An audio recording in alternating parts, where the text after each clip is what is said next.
kuwani waa dalalkii ku guuleystay koobka adduunka tan iyo intii la bilaabay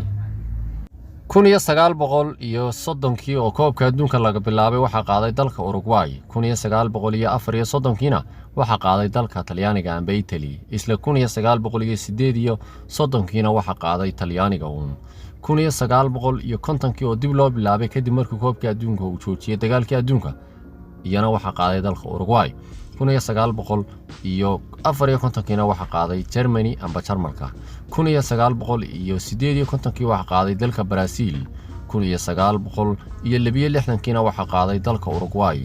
1966 waxa qaaday England amba Ingiriiska 1970 waxa qaaday dalka Brazil 1974 waxa qaaday dalka Germany amba Jarmalka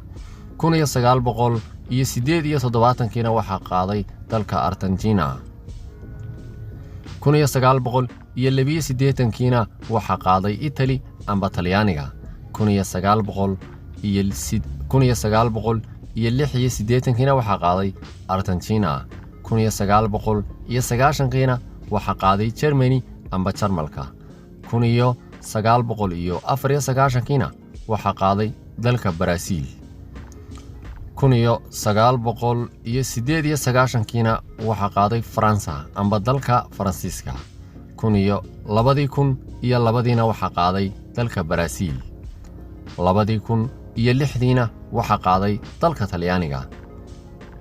halka 2010 uu qaaday dalka Spain amba Isbaanishka 2014 waxa qaaday dalka Jarmalka 2018 waxa qaaday dalka Faransiiska sanadkan 2022 maalinta beri oo axada ayaa la laagan doonaa kulankii u horeeyay amba la bilaabi doona iyadoo lagu fiiri doono labada xul qaran ee Ecuador iyo dalka marti gelinaya ee Qatar sanadkan oo ah meertadii 22aad yaa qaadi